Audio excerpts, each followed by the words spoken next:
All right, man, we back. Sorry about that. We had technical difficulties. Hey, the man trying to keep us down, man. The man trying to keep us down. What's up with that? What's up with that, YouTube? Anyway, we're gonna just get into a couple of more things that we wanted to touch on, and then we're gonna close it out. Q had some interesting tweets that he saw, so I'm in the process of sending him the link now, and then I got to get out of here because all these damn insects are flying around me, and it's kind of getting on my nerves, man. I'm not with that. But yeah, let me go ahead and send this over to Q real quick, and then we'll get into. I want to talk about like the language of some of the headlines that we're seeing, and how that plays a difference in the way people looks at this. And also, let me tweet out this new link too, man. I apologize. We had a really good discussion going on, man. We had a nice number of people tuning in, listening, but Google wasn't having it, man. They weren't with it. So Q's joining us now, and I'm gonna go ahead and get this link and send this out to everybody that was a part of it. So, but anyway, if you guys missed it, hopefully you guys watched the wrap up with this one as well. So anyway, but yeah, Q, one of the things that I noticed when I was looking at the headlines for this story and trying to get some background information on what's going on and everything that was happening, because I wasn't online much last night. And sometimes you'll see people say protest, and then there are other headlines that say refuse. And I think it's interesting in the language of choice that they're using to tell this story. Because refuse means that you're obligated to do something. Protest essentially means you're taking a stand for something. So I just thought that was really interesting, because I think, and look, headlines could be people just writing them to get clicks, but headlines can also tell a story or a stance on what that writer feels about what he's doing. And so I thought that was interesting, some of the language and some of the word choice that people use when writing their articles about it. And you can tell most people that take a neutral stand, some tend to use protest, but those that have a negative viewpoint on it use the word refuse, because refusal is a little bit harsh. Refusal means you're not doing something you're supposed to do. And like the 49ers said, that it's his constitutional right to not stand for the national anthem unless there's something I missed when I was growing up. But I've also seen tweets where this one guy said that his daughter or son, let's just say child, refused to stand for the national anthem and was sent home. So it's funny how we have a right to freedom of speech, a right to protest, but when you do it for certain things, you're sent home or you looked at differently. People saying that, hey, I fought for this country, that you're refusing to stand for the national anthem, makes it seem like it wasn't worth it, or I fought for your right to stand, and it's like you fought for this country, for America, for Cap's right to stand or not stand. And that was another tweet that I saw where a guy said that. He said, you know what, I fought for this country, I fought for America, for Cap to do what he did. And so yeah, I think it's interesting, man, how people are hurt by this, one way or the other, how people think the world is fine. And there are some people that are even saying his protest isn't going to solve anything. And I disagree with that, because what's everybody doing right now? They're having a conversation around what he did and why. And I think that helps us get to where we need to get to. I mean, Martin Luther King said this, right? And I might offend some people, but Martin Luther King said, "It is my estimation that the white nationalist is not the biggest threat to the Negro seeking freedom. It is the white liberal who is obsessed with maintaining order."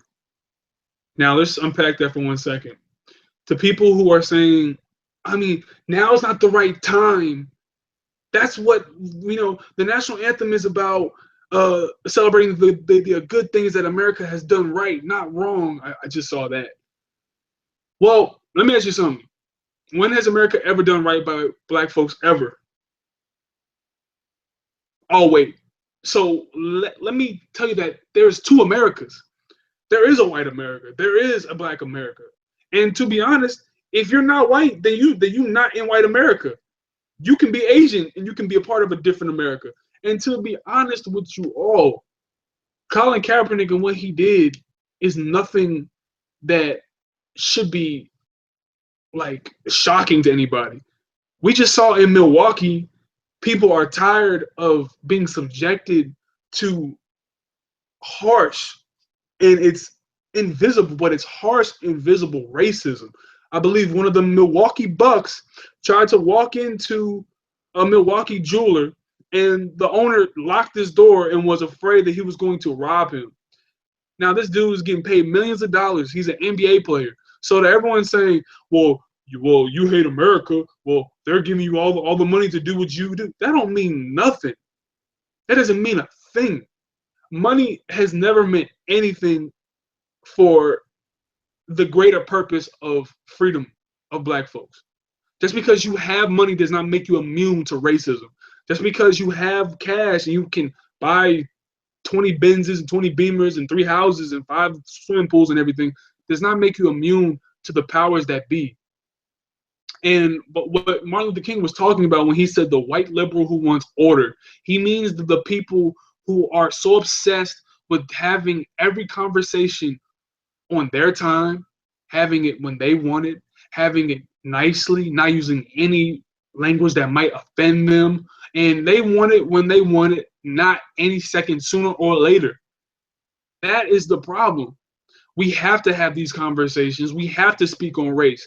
And people are probably going to be in the chat room or probably be on this video saying, well, I watch sports so I can get away from this type of stuff. Bullshit. You cannot tell me that race and sports are not intersected, because they are. Jim Brown will tell you. Jim Brown is one of the greatest football players ever. Jim Brown will tell you that the NFL is a plantation where the owners, think about it, you have an owner, you have a manager, and then you have the people on the field. Does that sound familiar to y'all, where y'all have owners, managers, and people on a field who make you money? And then you get mad at the people on the field for saying, I don't like the way that my brother's out there getting treated.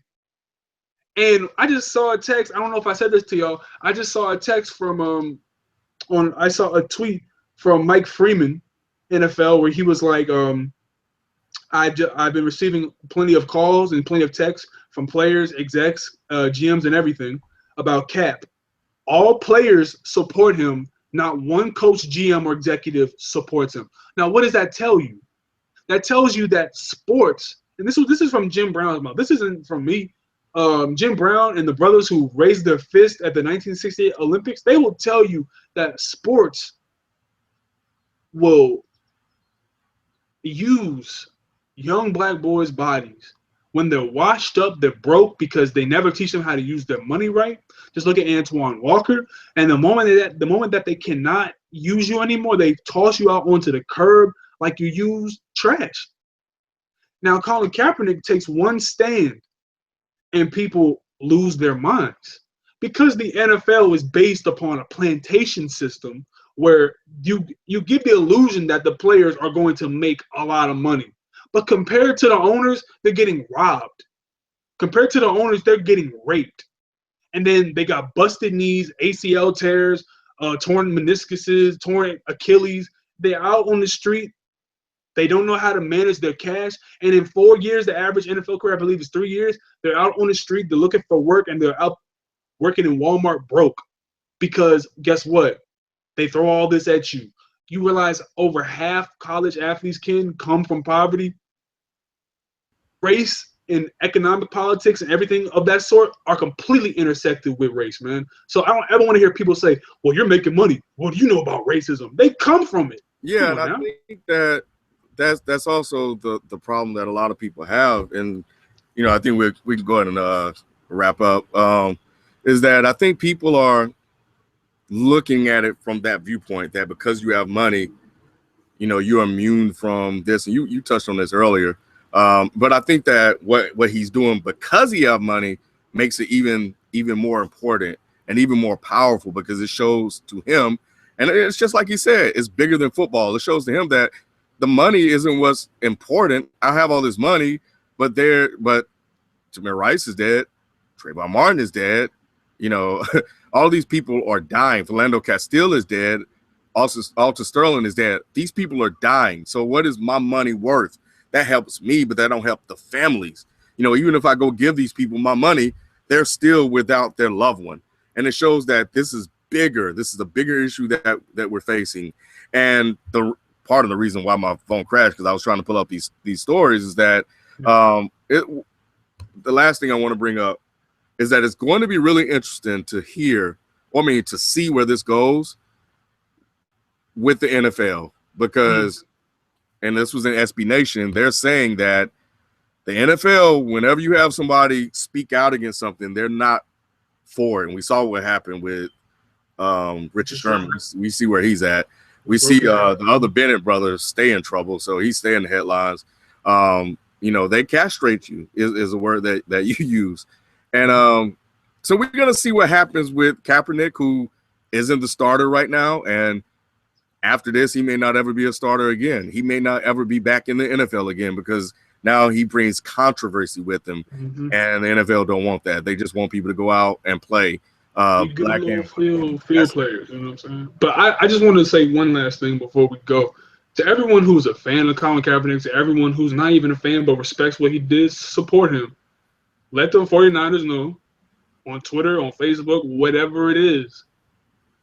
Buy his jersey. Let them know I support Kaepernick. When people are talking bad about Kaepernick, say no, I support him.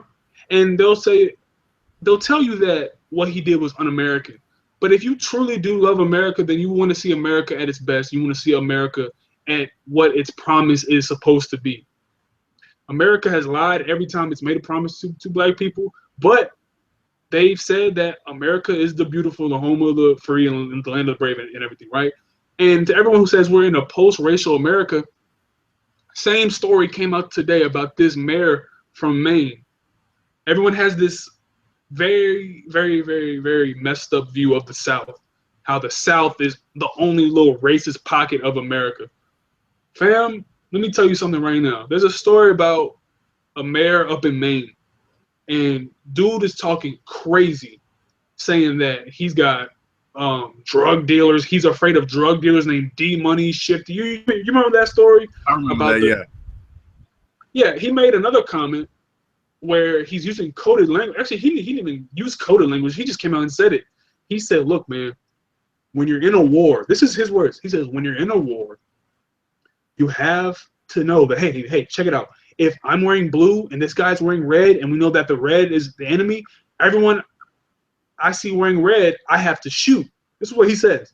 Now, coming across our borders, it just happens to be that the enemy, it happens to be blacks and Latinos. That's what he says. He's the mayor of Maine. So everyone's saying, oh, we're in a post-racial society. Everything is great. We got Rahm Emanuel in Chicago, northern, Midwest, but I'll say that's damn near Canada. And he's covering up the tapes of the Jason Van Dyke shooting, the police officer who shot Laquan McDonald. We have people like Sandra Bland down in Texas who mysteriously died for a failure to signal. We have Trayvon Martin getting killed by some rogue vigilante race soldier, a lunatic, because he was wearing a hoodie. He has some iced tea and Skittles.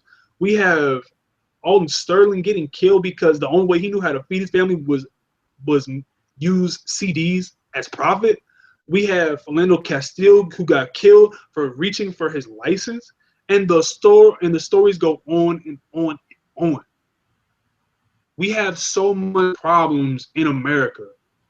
People who think that we don't have problems are those who are constantly in their bubble of luxury and comfort. Notice that. The people who are always talking about how great America is. They're barely even in America. They're always in the Caribbean. They're always in France. They're always in Paris having a great time. Then they come back to Los Angeles in the hills in their penthouse, or in New York in their brownstone in their penthouse. And they look down on little people and say, oh, it looks nice from up here. I can't really tell. Well, you know, it's different when you're down there in the slums, man. It's different when you out here with this skin color. It's different. So Colin Kaepernick acknowledges that, and he's saying, I'm taking a stand. Last point, support the brother. Please support him, because they are going to come for him so much harder than they came for Richard Sherman. It's not even going to be funny, because Sherman didn't even talk about race issues this openly. He said, you know what, I'm just black, and thug is the new word for N-word. No prisoners now, man. Yeah, and they took him out. So anyway, we're going to definitely cover this more in depth. I'll have more time to sit and think about it before we shoot Tuesday. Make sure you guys tune in Tuesday at 9 o'clock right here on Dead End Sports, where you get a chance to hear what BZ, Kyle, and FIFO have to say on the matter as well. It just popped off last night, and I just wanted to touch on it real quick and get my man Q on here to share his thoughts on it. And that's it, man. So understand this is a raw reaction to everything that we're seeing. And once we have a time to really sit, unpack, and think about it, you know, we're going to offer some different opinions and some different thoughts on it. Probably not much different than what we think, but, you know, we'll be able to kind of sit with it a little bit more to offer a little bit more clarity on some of the things that we are saying in this video right now. And that's it. So everybody enjoy your Saturday. And that's it, man. We'll holler at y'all. Peace. We out.